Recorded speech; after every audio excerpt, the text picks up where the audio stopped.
seaside resorts and red brick Gothic architecture. Those are going to be two key elements of my trip to Germany's northeast. I want to discover Stralsund, a World Heritage City, and the Baltic island of Rügen. To get a little overview of Stralsund, I'm at St. Mary's Church. It's considered a masterpiece of late Gothic architecture and boasts a tower that gives me a perfect view of the city.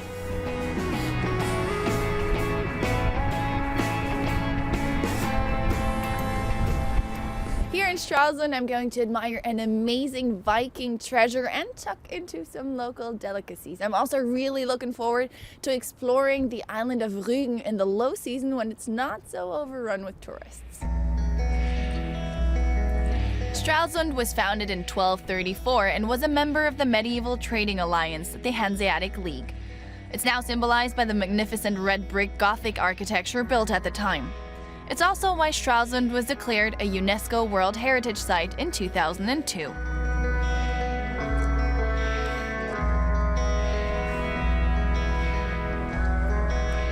In the port, you'll find a real eye-catcher, the Gothic, a former training sailing boat built in 1933.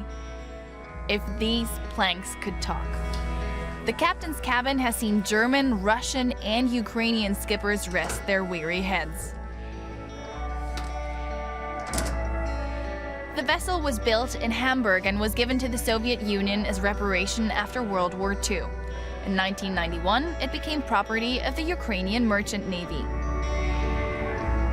Since 2003, the Gothic has been back in its original harbor, serving first and foremost as a museum. The vessel, which is not seaworthy anymore, is maintained by an association that hopes to one day bring the old lady back to sea.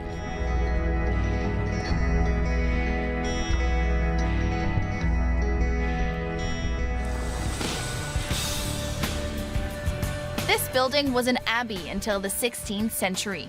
Later, it was mostly used as an arsenal, armory, and school. In the 1950s, St. Catherine's Monastery was turned into a museum. The most remarkable of its countless exhibits is this Viking treasure.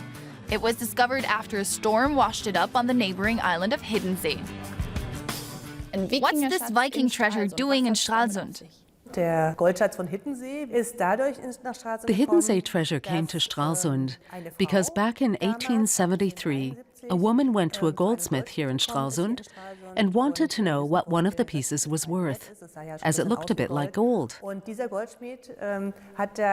the goldsmith fetched Rudolf Bayer, who was the museum's first ever director. He immediately knew it had been made by Vikings. More and more pieces came to light mysteriously.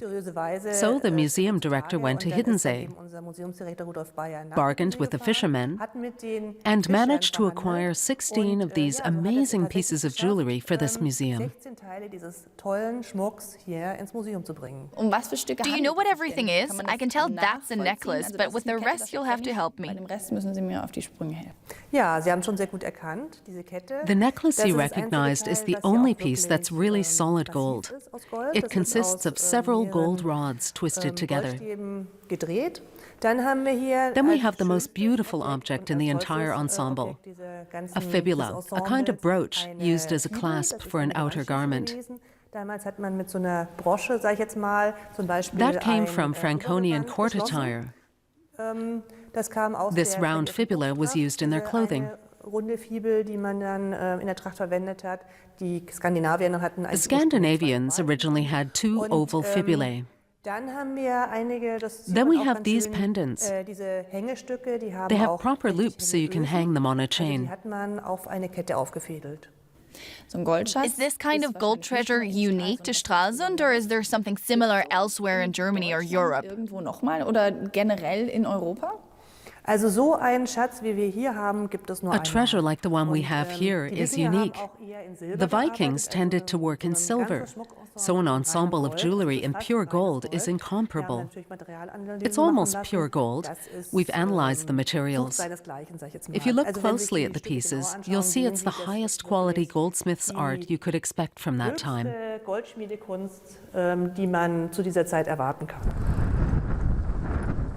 Before continuing my travels, I need to replenish my energy reserves, and for that, I'm going to try a local specialty. Hallo! I've been told I have to try the Bismarck herring. Yes, you must. Maybe even a sherry, Matthias. I think I'll go for the Bismarck. I've heard so much about it. So oft schon gehört. Ja. A Bismarck. Sure thing. Ein Bismarck bitte neu. The name goes back to Otto von Bismarck, the first chancellor of a united Germany. He loved them, apparently. Und dann gibt's noch einen There's Bär some davon. Matthias to try too. Dann einmal den Bismarck. Why is it so special? How's it made? Wie der zubereitet It's ist. well pickled, so it's Auf jeden nice Fall and noch sour, eigentlich noch schön, and the dass er skin schon is still sauer on, ist. the way it should be. Ist er so wie es gehört.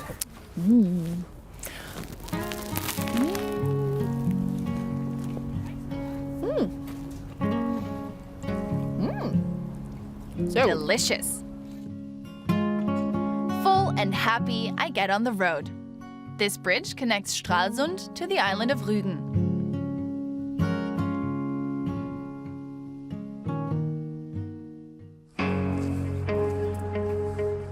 In 1870, Binz had a total of 80 vacationers. Nowadays, you can add over 500,000 to that.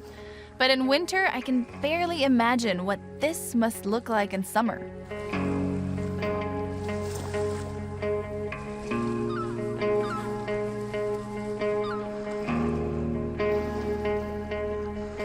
Because, as you can see, in the low season, things are just like back in the day.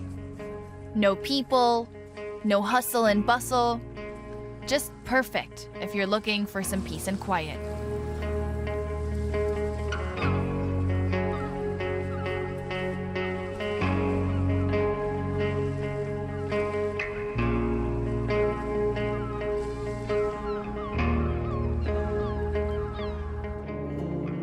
One thing that's never lacking on a holiday island like Rügen is accommodations. There are thousands of hotels, apartments, and vacation homes.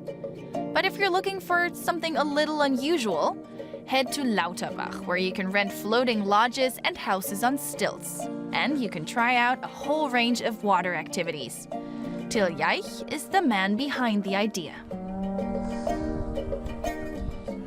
What kind of tourists come here, and do they like the concept? In summer and in the holiday season, many families with children come here because they can spend their time sailing, swimming, and fishing. But we also have guests who come only in winter. We have regular customers who've been coming for decades, every winter for 3 or 4 weeks. They know what to expect and have their favorite floating homes.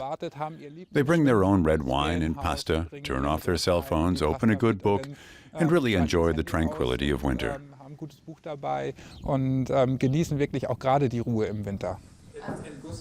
The stilt houses on Rügen's southern coast are inspired by similar constructions on the Maldives.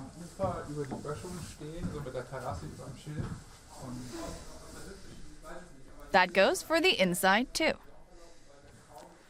I may not have brought any red wine and pasta, but a book is enough to make myself at home.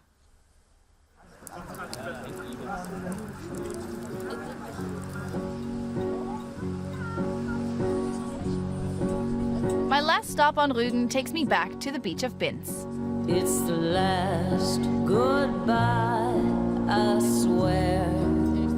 In winter, you'll find bonfires and mulled wine here. Realize on a dime a day love that don't go anywhere.